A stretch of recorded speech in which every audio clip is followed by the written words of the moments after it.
नमस्कार दोस्तों, welcome back to my YouTube channel.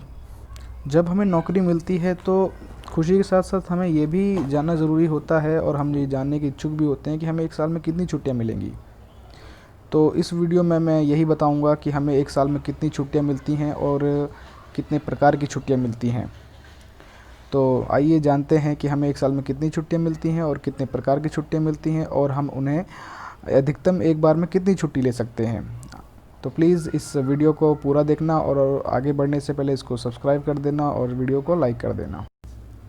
हमारे पास जो पहले टाइप की छुट्टी होती है उसको कहते हैं LAP, लीव ऑन एवरेज पे, जो कि हमें 30 मिलती है पूरे साल में। 6 महीने में एक बार, 6 महीने में एक बार, 15 6 महीने मिलती हैं और 15 6 महीने मिलती हैं। पहली जो मिलती है वो 1 जनवरी को मिलती है, 15 हमारे अकाउंट में क्रेडिट होती हैं। उसके बाद 1 जुलाई को दूसरी जो 15 बची हुई होती हैं वो मिल जाती हैं। तो ये छुट्टी होती हैं, इसमें हमें पैसा मिलता है छुट्टियों का, और इन छुट्टियों को हम यूज़ कर सकते हैं। जब हमें लंबी छुट्टी चाहिए होती है तो हम इन छुट्टियों का यूज़ कर सकते हैं। और रेलवे में हमें एक बार में मैक्सिमम छुट्टी 14-15 दिन तक की ही मिलती है। अगर कोई इम्पोर्टेंट काम नहीं है, जैसे अगर मैरिज है आपकी, तो हो सकता है आपको थोड़ी ज़्यादा मिल जाए, तो आप इन छुट्टियों का यूज़ कर सकते हैं। ये छुट्टियां अगर आपकी बच जाती हैं, पूरे साल में आप यूज़ नहीं करते, तो ये नेक्स्ट ईयर के लिए फॉरवर्ड हो जाती हैं और नेक्स्ट ईयर की छुट्टियों में ऐड हो जाती हैं। ठीक है। और इन छुट्टियों का आपको पैसा भी मिलता है। अगर आप ये एक उसके लिए कुछ अलग रूल्स होते हैं, जैसे कि आप अगर मान लीजिए कि आप रिटायर होने वाले हैं और आपकी छुट्टियां बची हुई हैं, तो आपका उसका पैसा मिल जाएगा। नेक्स्ट टाइप की जो लीव होती है हमारे पास, उसको कहते हैं हम LHAP, leave on half average पे। इसका हमें आधा पैसा मिलता है और ये साल में हमें 20 मिलती है, 20 हाफ लीव मिलती है, यानी कि 10 फुल लीव। तो अगर हमें इन्हें फुल में कन्वर्ट करना है तो ये हमारे पास 10 ही होती हैं, और अगर हाफ में कन्वर्ट करना है तो ये हमारे पास 20 होती है। अगर हमें एक दिन की फुल लीव चाहिए तो हमें 2 LHAP का यूज़ करना पड़ेगा। और ये मेडिकल लीव भी इनको कहा जाता है, सिक लीव भी कहा जाता है इनको। ठीक है। तो जो सिक लीव होती है वो LHAP ही होती है। ये भी हम इसको भी एक्यूमुलेट कर सकते हैं। अगर हम इनको यूज़ नहीं करते तो ये नेक्स्ट ईयर फॉरवर्ड हो जाती हैं और ये हमारे पास इकट्ठी हो जाती हैं। इनकी कोई सीमा नहीं है, जितनी भी आप इकट्ठी कर सकते हैं कर लीजिए। और दूसरी बात ये है कि ये अगर जैसे आप कभी बीमार पड़ गए और आपके पास बहुत सारी छुट्टियां हैं, तो आप इनको पूरी यूज़ कर सकते हैं और आपको सैलरी भी मिलती रहेगी।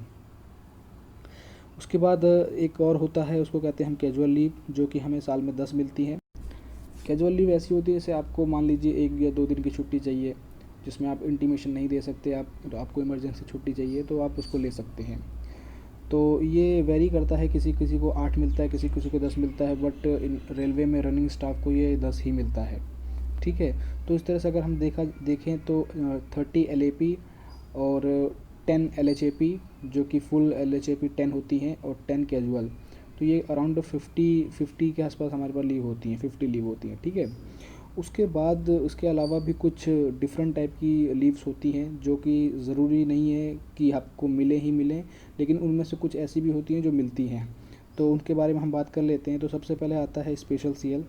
ठीक है। स्पेशल कैजुअल लीव, ये ऐसा होता है कि आपको अगर ऑफिस की तरफ से दिया जाता है, जैसे ऑफिस, अगर आप ऑफिस के काम से कहीं जा रहे हैं, ठीक है, ये कुछ ऐसी इमरजेंसी है, जैसे अभी चल रहा है, लॉकडाउन चल रहा है, कुछ लोग फंसे हुए हैं, तो उस केस में आपको स्पेशल कैजुअल लीव मिल जाती है। ये आपका हक नहीं है, ये आपकी छुट्टियों में काउंट नहीं होता, बट ये आपको मिल जाता है अगर इन केस ऑफ कुछ ऐसा इमरजेंसी हुआ, या जो अनकंट्रोल इमरजेंसी हुई। ठीक है। सेकंड होता है PL, पैटर्निटी लीव। ठीक है। ये होता है जब आप पिता बनते हैं तो आपको 15 दिन की पैटर्निटी लीव मिलती है, और ये आपको विदाउट कोई छुट्टी, आपकी कोई छुट्टी नहीं कटती, आपको कोई पैसा नहीं कटता, ये आपको सिर्फ जब आप पिता बनते हैं तब मिलती है। सेम लेडी स्टाफ के लिए भी रहता है ML, मैटरनिटी लीव, उनको भी इसी तरह से छुट्टियां मिलती हैं।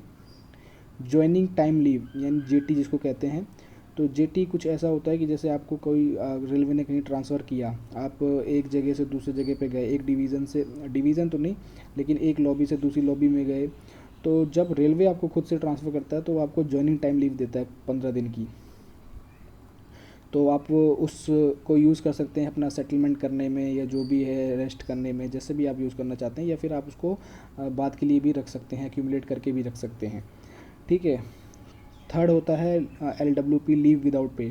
लीव विदाउट पे ऐसा है कि जैसे आपको अगर लंबी छुट्टी चाहिए, जैसे इन केस आपको स्टडी लीव चाहिए आप, तो उसके लिए आपको अप्रूवल चाहिए होता है, सीनियर अथॉरिटी से अप्रूवल चाहिए होता है। अगर आप सीनियर अथॉरिटी से अप्रूवल ले लेते हैं तो आपको लीव विदाउट पे मिल जाता है। लेकिन उसके लिए एक शर्त होती है कि पहले आपकी जितनी छुट्टियां बची होंगी पहले वो कटेंगी, जैसे आपकी LHAP या LAP या कैजुअल लीव जो भी आपकी हैं वो बचेंगी, वो कटेंगी। उसके बाद वो कटने के बाद फिर आपको कहीं आगे जाके LWP का फ़ायदा मिलेगा। और इसके लिए ये इजीली नहीं मिलती है, थोड़ी मुश्किल से मिलती है, बट हाँ ये भी एक ऑप्शन रहता है कि अगर आप पढ़ना चाहते हैं, आगे कुछ दूसरा स्टडी करना चाह रहे हैं और आपको अप्रूवल मिल गया तो ये आपको मिल जाती है।